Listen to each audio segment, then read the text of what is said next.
Welcome back. This is the May market update for Brooke team, which services Connecticut, Massachusetts, Rhode Island, and Florida, and now into New York. I'm going to give you everything you need to know to make an informative decision about either making a move or selling your house in the next 12 months. Well, it's really easy to turn on the TV and see what the news says and look at all the headlines out there that show that housing prices have cooled over the last 6 months. And there's massive concern about that. Is the housing market crashing right now? What's kind of going on? Well, let me show you this graph, as it's probably pretty helpful for many to see in a visual form what's going on in the real estate market. So this is actually what's happening over the last 12 months. And if you were looking at this just like I did, and I only saw the last 12 months, I might actually be pretty concerned, because it looks like house prices are going up and then they're starting to come down as well at the same time. This is actually really typical in a cyclical year. Well, what happens is that in these spring months, the properties that are larger, the family homes, those are the times when those properties are getting listed, and those properties sell actually for more money than some of the other smaller properties that sell regularly throughout the year. When those sale prices actually occur and close, that drives median sale prices higher. But in the fall and the winter months, when less of those families are typically moving because they're centralized in their moves around the school districts and that school year, then housing prices actually, the median housing prices typically decline in those fall and winter months, making it look like the housing market is declining. What we need to do is look where the housing market started at the beginning of the year and ended at the end of the year. And when we do that, we can actually see, was there an increase, a decrease, or a stabilization in the housing prices from beginning to end of year. All right, now let's look at the last 3 years worth of data. Well, if we look at that, we can actually see that the start and end of each of these consecutive years ends up adding up to an appreciating market, which shows that the market over the last 3 years has been appreciating. Now, I've described why this increasing market has been occurring over the last several years in past real estate market updates. And this includes a lack of housing inventory all the way up to a massive demand from millennials looking to purchase properties.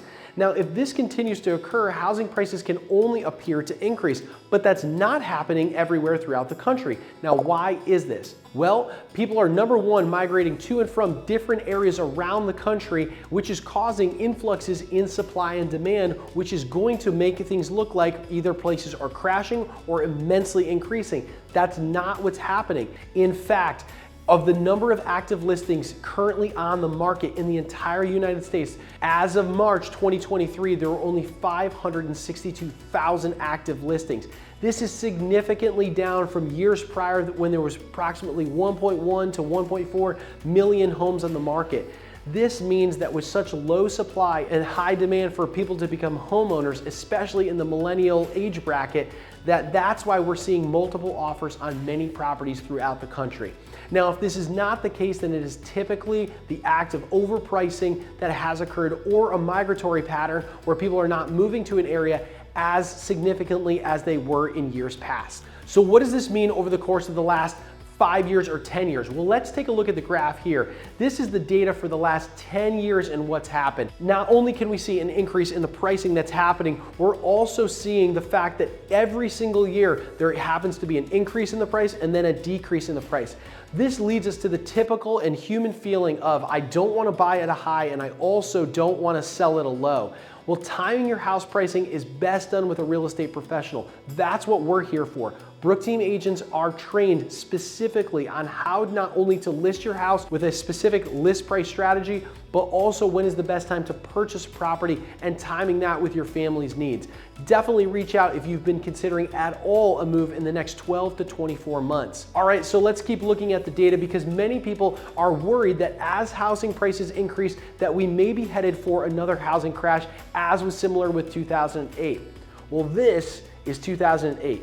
And that drop that you see right there is due to massive credit fraud. And you can see the drop that occurred. It's probably around that 15% mark. And as you can see, over the next several years, there was a stabilization that occurred with minor appreciation. And then as we've gotten into this new wave of home buyers, these millennials who are looking to purchase homes, along with some of the other effects that happened from COVID-19 and the lack of new construction that happened, that's what's caused a massive increase in median sale prices across the country. Now, once again, this may not be for every city and every state. We may have specific specific areas that do not see appreciation or may see a significant cool around the country. But in many of the areas that Brooke Team services in Connecticut, Massachusetts, Rhode Island, Florida, and even into New York, we are still seeing a strong buyer demand for housing in the market. So if you're a seller, now is a fantastic time to buy. If you are a buyer right now, it is absolutely challenging, as some of the last market updates that we've released have been indicating. It's challenging to secure a property. Don't worry though, we have a 14-step plan in order for you to secure a home in this market. That's why we're winning homes over many other agencies that compete against us. Staying informed by looking at not only the micro set of data in your neighborhood or area, but also looking at the macro data as to what has happened historically is what's required, especially now in this market, in order to make an informed decision about buying or selling your home. Brooke Team agents are specifically trained on how to communicate this information with our buyers and sellers. If you've been considering either making a move on the buy side or on the sell side in the next 12 to 24 months, would you please reach out? We'd love to have a conversation with you in order to educate you about your next steps. And now, without further delay, here are some of the real estate statistics like days on market, median sale prices, housing inventory, and where the market's going in the states that Brooke Team services clients. Thanks again for watching. We'll see you next month.